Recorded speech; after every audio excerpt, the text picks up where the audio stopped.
Assalamualaikum warahmatullahi wabarakatuh. Selamat pagi semuanya. Bagaimana kabar kalian? Semoga dalam keadaan sehat semua ya. Amin.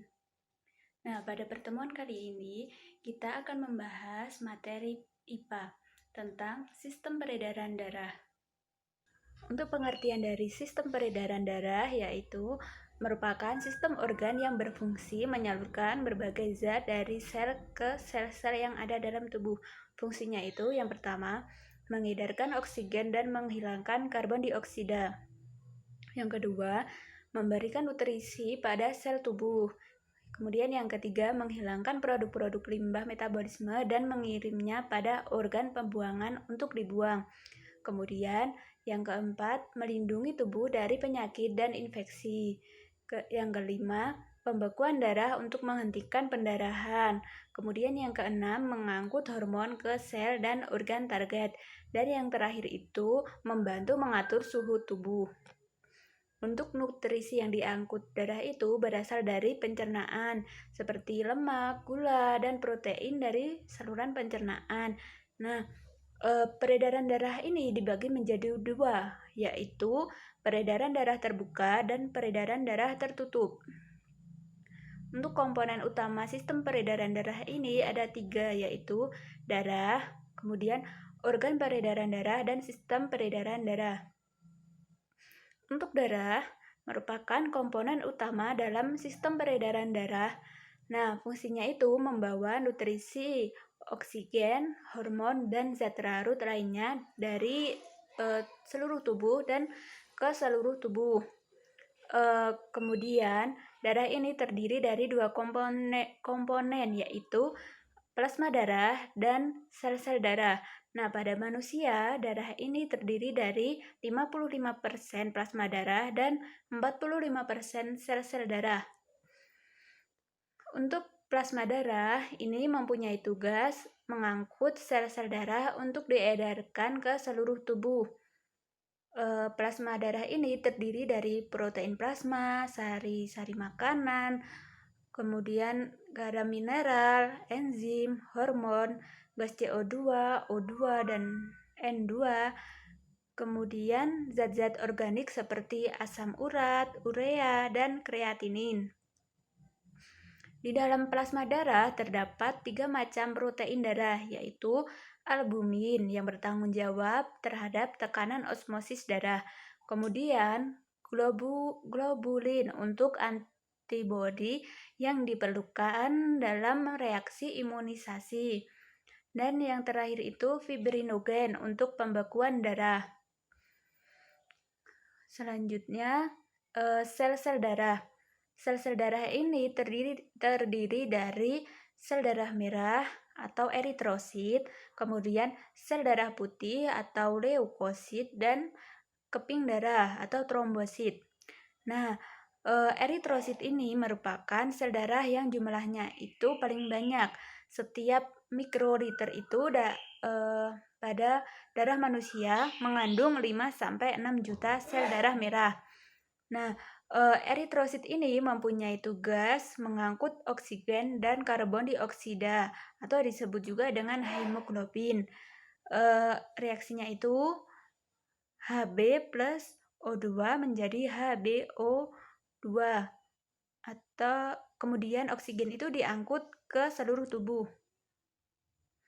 Nah, untuk sel darah putih atau leukosit ini fungsinya itu memerangi infeksi yang memicu perkembangan penyakit dan membentuk antibodi sebagai pertahanan dan kekebalan tubuh. Leukosit ini dibuat di dalam sumsum tulang, limfa, dan kelenjar limfa. Berdasarkan ada tidaknya granula dalam sitoplasma ini dibagi menjadi dua, yaitu granulosit dan agranulosit. Kemudian yang ketiga itu trombosit, merupakan fragmen sitoplasma yang terlepas dari sel-sel sumsum tulang belakang. Bentuknya ini tidak teratur, kemudian berukuran kecil, tidak berwarna, dan tidak memiliki nukleus. Trombosit ini berperan dalam proses pembekuan darah. Kemudian yang komponen utama yang kedua itu ada organ peredaran darah. ada dua, yaitu jantung dan pembuluh darah. Untuk jantung ini merupakan organ vital pada sistem peredaran darah karena fungsinya itu untuk memompa dan menerima darah ke seluruh tubuh.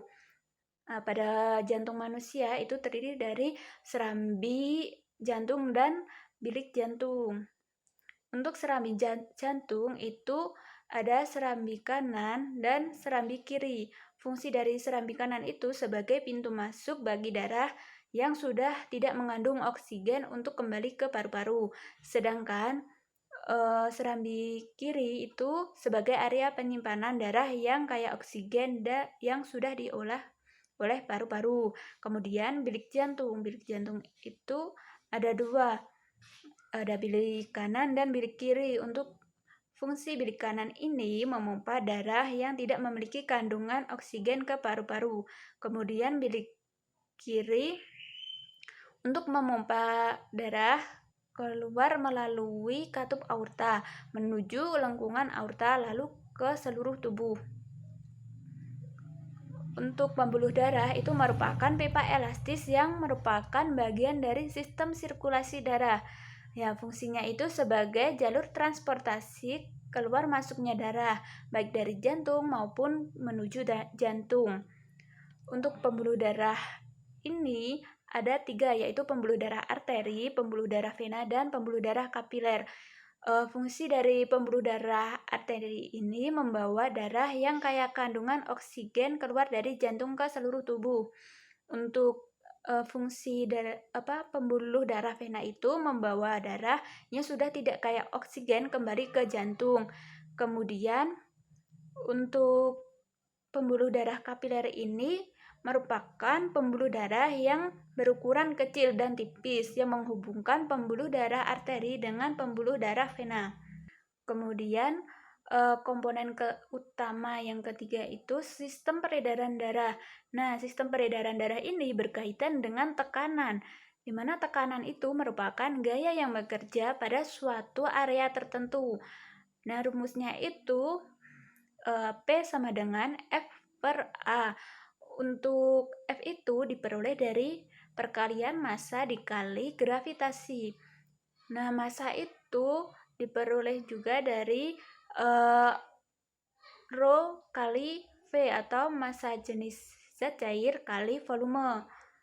Untuk volume sama dengan A kali H. Jadi dari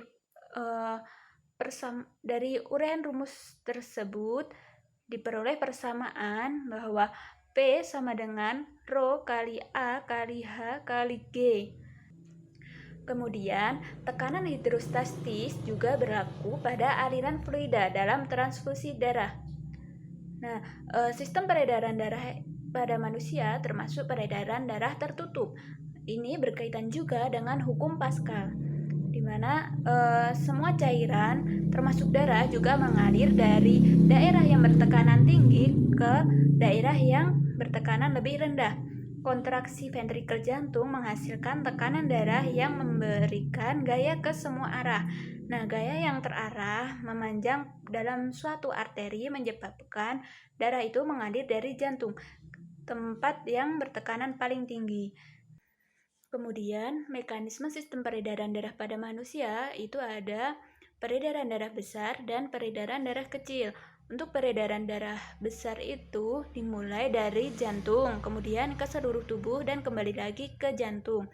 Sedangkan peredaran darah kecil itu dari jantung ke paru-paru dan kembali lagi ke jantung. Untuk gangguan sistem peredaran darah pada manusia itu ada hipertensi, hipotensi, anemia, varises, hemofilia, talasemia, dan trombus. Untuk upaya menjaga kesehatan sistem peredaran darah pada manusia itu dengan cara menerapkan perilaku hidup bersih dan sehat, kemudian rajin olahraga dan makan makanan yang bergizi, kemudian istirahat yang teratur. Sekian pembelajaran pada pagi hari ini tentang sistem peredaran darah. Wassalamualaikum warahmatullahi wabarakatuh.